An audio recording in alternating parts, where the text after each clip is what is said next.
¿Sabías que el 60% de tu calefacción se escapa por las ventanas? Cambia a ventanas con certificación Passive House diseñadas para viviendas de consumo casi nulo. Renoven dispone de un centro exclusivo de fabricación de estas ventanas único en Navarra. Además, disponemos de instalaciones en toda la zona norte para ayudarte a ahorrar en calefacción. Renoven, ventanas para toda la vida.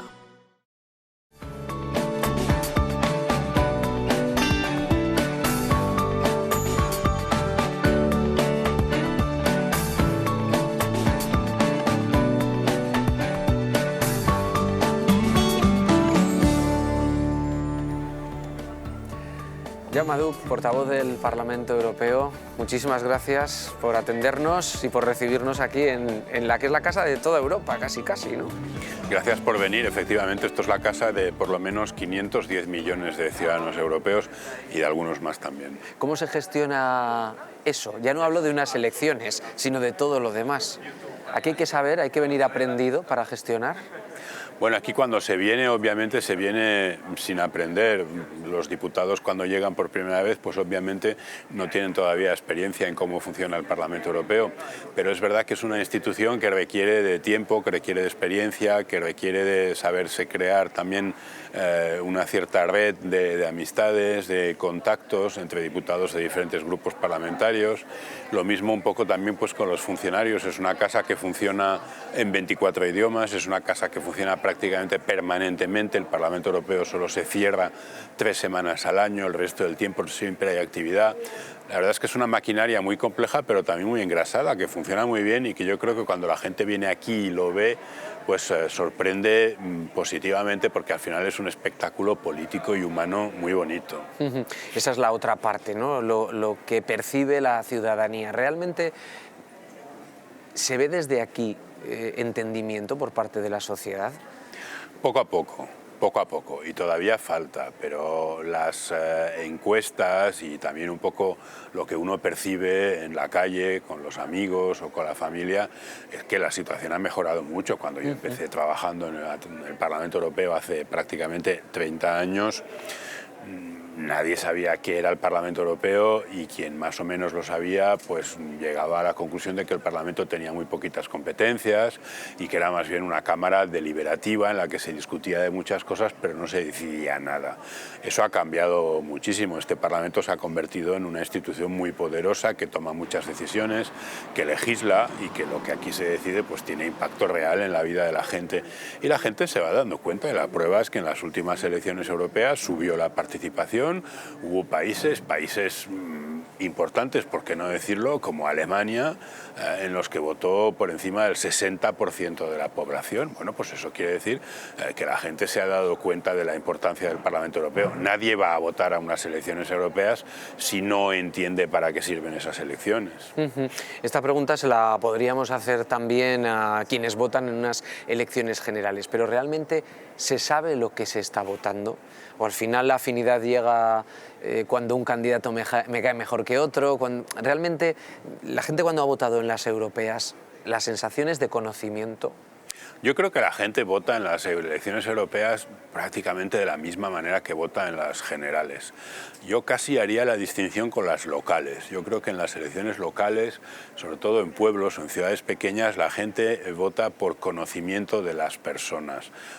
Yo me fío de tal persona o me gusta tal candidato porque lo conozco, porque la conozco, porque sé que lo va a hacer bien, y por lo tanto, independientemente del partido, de la sigla que lleve en la papeleta, yo voto por esa persona. En unas elecciones generales, autonómicas o europeas, se vota por posicionamiento ideológico, es decir, se vota pues porque en cada momento uno piensa que ese va a ser el partido pues que va a hacer avanzar las cosas. También es verdad que hay gente que vota en negativo, voto a estos para sacar del poder a los otros, bueno, el voto de castigo de toda la vida. Pero yo no veo en las elecciones europeas una manera diferente de votar de otras elecciones. ¿Y por qué ha subido la participación en estas pasadas elecciones? Hablabas precisamente de algo diferente, ¿no? Ha habido una evolución también en el comportamiento. ¿Y a qué se debe? ¿A la preocupación? Yo creo que han pasado dos cosas. Primero, que la gente se da cuenta de que los retos importantes que tenemos frente a nosotros ya no se deciden en los países, ya no los deciden los gobiernos cada uno por su cuenta, eso se tiene que decidir en conjunto, y lo que no se decida en conjunto no va a funcionar, no va a ir a ningún sitio. ¿De qué se preocupa la gente? De la economía, de la creación de empleo, del medio ambiente, del cambio climático, de las políticas migratorias, de las políticas sociales, de los derechos de los consumidores. Ya no hay nada de todo eso que se pueda resolver a nivel nacional. Eso es imposible. Eso era, hasta hace 40 o 50 años tenía sentido, ahora no lo tiene. Segundo elemento, segundo factor de cambio muy importante, la gente joven.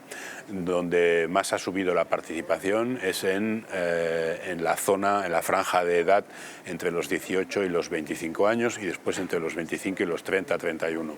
¿Por qué? Porque quien más rápidamente se ha dado cuenta, o quien mejor ha entendido que al final donde nos jugamos las cosas es aquí, y donde nos jugamos el futuro es aquí, es la gente joven. Y eso ha hecho que en muchos países el porcentaje de voto juvenil haya sido el que ha empujado hacia arriba la participación general.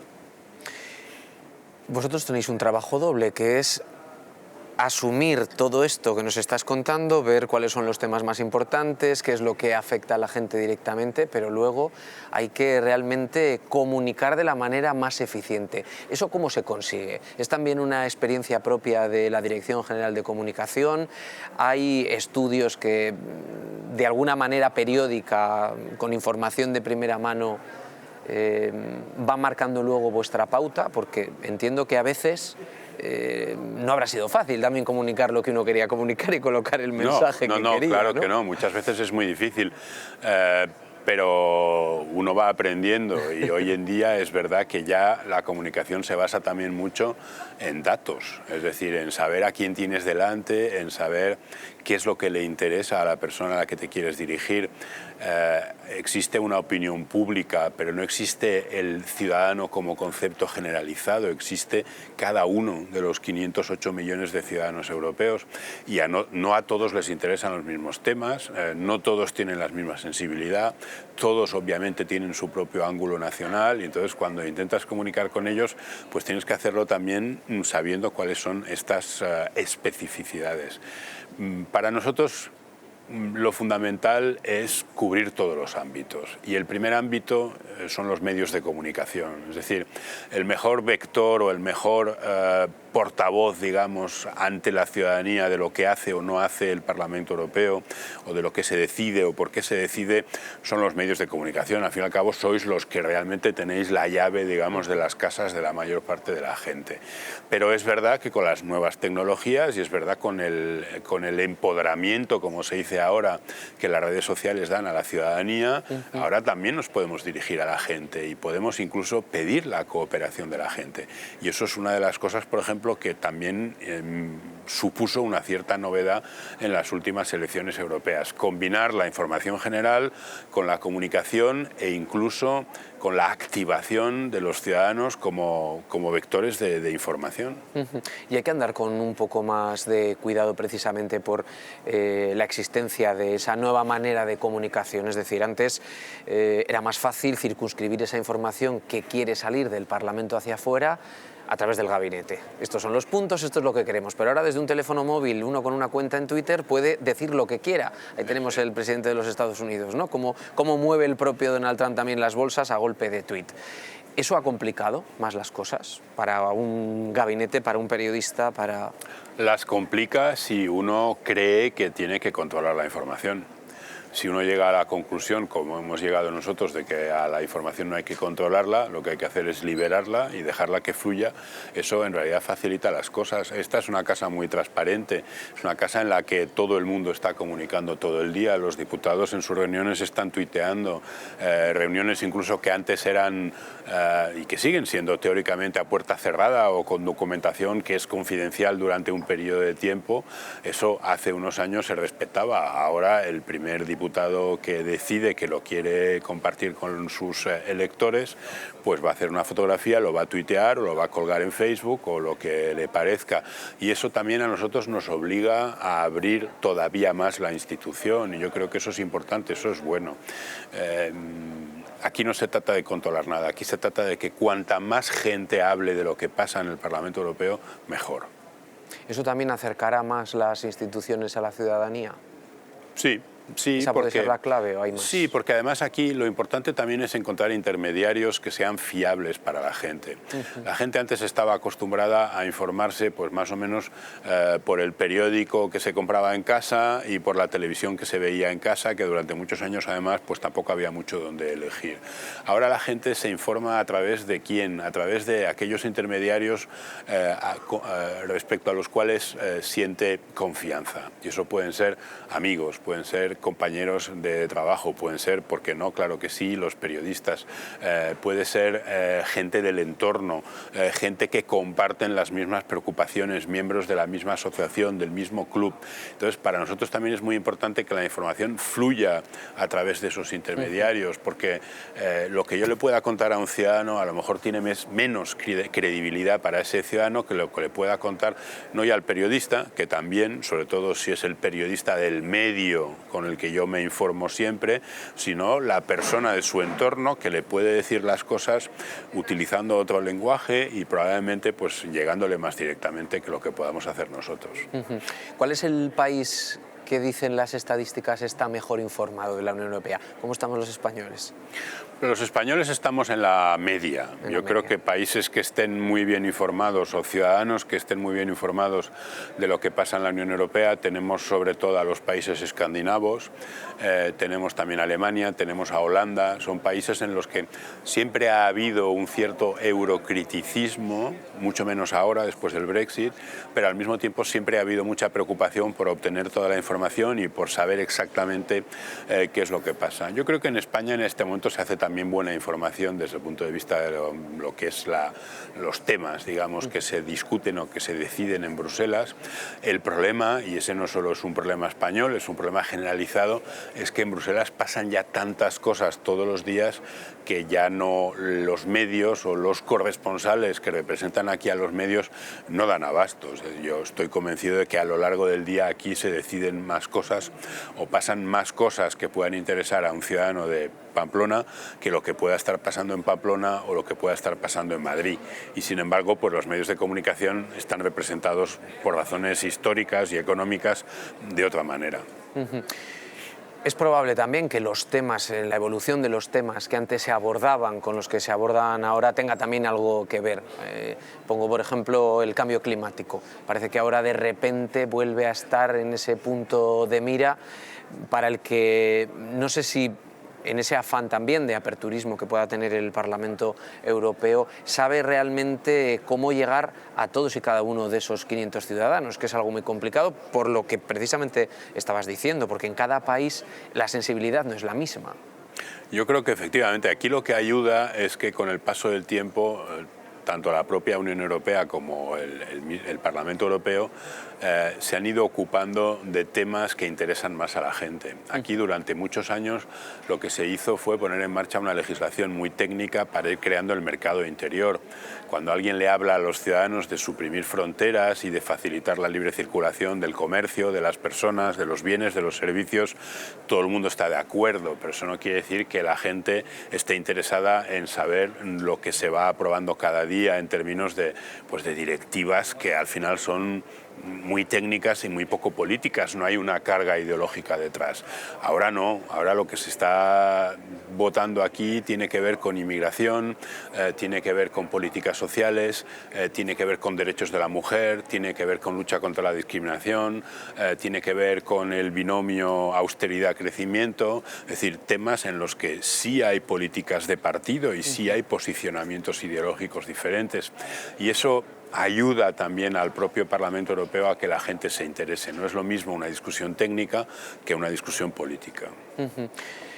¿Ha estado en la historia reciente de la Unión Europea alguna vez con tanta unión los países de la Unión Europea como ante el Brexit?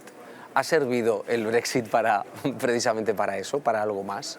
para romper? No, yo creo que, sobre todo si buscamos comparaciones con temas realmente importantes, no vamos a encontrar ninguno en el que haya una unidad sin fisuras, en el fondo tan impresionante como la de los 27 Estados miembros respecto al tema del Brexit. Y eso yo creo que, no sé si ha sido una sorpresa aquí, en Bruselas, para los propios 27 Estados miembros, pero sí ha sido una sorpresa en el Reino Unido. Yo creo que una de las cartas que el Reino Unido jugaba desde el principio de la negociación era intentar dividir a los demás países europeos y en algún momento encontrar la grieta, digamos, para conseguir posiciones que le fueran más favorables. Y eso no ha sucedido desde el primer día hasta el último, todavía hoy, y en los que queden, que no sabemos si son todavía pocos o muchos, la posición de la Unión Europea va a ser una posición unitaria y con un solo frente. Y eso es muy importante porque nos jugamos todos mucho. Está claro que Brexit va a haber, lo que no sabemos es de qué dureza o de qué flaqueza, ¿no? Yo creo que en este momento, efectivamente, todo apunta a que va a haber un Brexit. Es verdad que en el Reino Unido sigue habiendo mucha gente que lo que querría es quedarse, pero da la sensación de que se han lanzado por una pendiente de la que, lógicamente, cuesta mucho hacer marcha atrás porque sería cuesta arriba. Lo que todavía no sabemos en este momento, a prácticamente 3 semanas, es si se van a ir sin acuerdo o con acuerdo. Es verdad que el gobierno británico prácticamente todos los días nos recuerda que ellos se van a ir sea como sea y por lo tanto de alguna forma el mensaje es si nos tenemos que ir sin acuerdo, nos iremos sin acuerdo.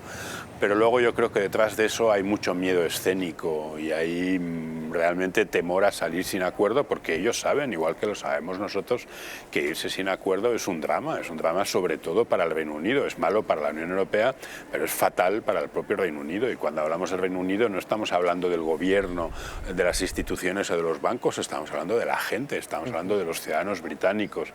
Entonces, al final, yo no sé si hay muchos políticos británicos que acepten cargar con la responsabilidad de llevar a la sociedad de su país a una situación muy complicada. ¿En qué situación puede quedar España también precisamente en un momento en el que no termina de haber gobierno, estamos abocados a unas elecciones? ¿Es mal momento para todo? Hombre, a España le iría mejor si hubiera ya un gobierno estable, si de las elecciones hubiera salido una mayoría parlamentaria sólida y por lo tanto si tanto el gobierno como el propio Parlamento pudieran concentrarse un poco más en la situación en el seno de la Unión Europea y también en el tema del Brexit. Lógicamente la sensación que yo tengo es que el gobierno en funciones está haciendo las cosas que tiene que hacer, faltaría más. Pero es verdad que cuando uno llega a una reunión de la propia Unión Europea, una reunión internacional, imagino también, pues no es lo mismo decir formo parte de un gobierno que acaba de ser revalidado por el Parlamento que formo parte de un gobierno que todavía tiene que ser revalidado en las próximas elecciones. Eso pasa en España como pasa en cualquier Estado miembro de la Unión Europea, empezando por Bélgica, el país en el que estamos en este momento, que celebró elecciones en mayo, el mismo día de las elecciones europeas, que todavía tampoco tiene un nuevo gobierno y que no sabemos cuándo lo va a tener. Estamos en un momento también en el que esa fortaleza, depende de qué países estemos hablando, puede girar a un lado la balanza en favor de la ultraderecha, en favor de los partidos xenófobos. ¿Realmente esos miedos que teníamos hace muy poco tiempo son reales después de estas elecciones? Yo creo que son menos reales que antes de las elecciones, porque las elecciones fundamentalmente salieron bien, o por lo menos bien desde el punto de vista pro-europeo. Es verdad que en algún país aumentó la ultraderecha o aumentaron las fuerzas populistas, pero también es verdad que hubo países en los que esas fuerzas descendieron y por lo tanto al final más o menos se compensaron las cosas. Si hay Brexit, además probablemente en ese caso el porcentaje de diputados europeos, o proeuropeos en este caso, perdón, todavía va a ser más alto. Yo por ahí no veo sinceramente el problema. Yo creo que al final lo que va a ser importante en los próximos 5 años es el peso de determinados países y cómo el peso de estos países puede influir en el eje norte-sur o en el eje este-oeste. Yo no veo en los próximos 5 años una batalla ideológica entre proeuropeos y antieuropeos, porque veo a los antieuropeos con menos fuerza de la que todo el mundo pensaba que iban a poder tener, y en algunos casos incluso intentando acomodarse a la situación. Pero sí veo que puede haber tensiones norte-sur o puede haber tensiones este-oeste, y por eso es importante que los países del entorno español, España, Portugal, Italia, la propia Francia, pues tengan la suficiente fuerza política para, si hace falta, reequilibrar alguno de estos ejes. Jaume, para terminar, de los retos que tiene ahora esta nueva Unión Europea para los próximos 5 años, ¿qué sería un éxito? ¿Qué retos conseguidos sería un éxito de legislatura? Pues yo creo que el primer reto sería aprovechar el Brexit en positivo, es decir, que la Unión Europea de alguna manera relanzara el proceso de consolidación de una Europa política y económica en muchos temas en los que el Reino Unido supuso un frenazo, y estamos hablando evidentemente de la unión económica, de completar la unión monetaria, la unión bancaria, también la unión social, que es muy importante, claro que sí. Estamos hablando también de 5 años en los que se tienen que poner los medios a la altura de las ambiciones. Todo el mundo pide más Europa, pero después eso al final tiene que ver con un presupuesto europeo. El dinero que se pone en el presupuesto europeo siempre renta más que el dinero que se pone en los presupuestos nacionales, pero también cuesta más ponerlo porque hay que sacarlo de los presupuestos nacionales y transferirlo al presupuesto europeo. Ahí es donde tenemos que demostrar si de verdad somos europeístas o no, poniendo en común políticas y sabiendo que las cosas que hagamos juntos van a ser más eficaces y van a salir más baratas que las cosas que hagamos cada uno por su cuenta. Jaume Duch, portavoz del Parlamento Europeo, muchísimas gracias por tu tiempo y vamos a ver que nos encontramos por aquí. Gracias por venir, seguro que van a ser un par de días muy interesantes y por supuesto repetir cuando queráis. Muchas gracias. A vosotros.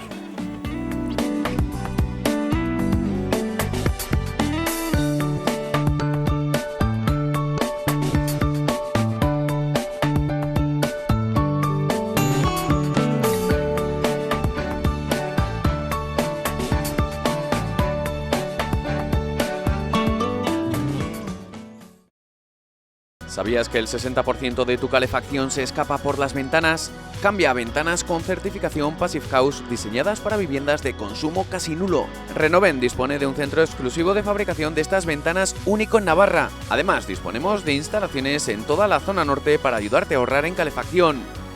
Renoven, ventanas para toda la vida.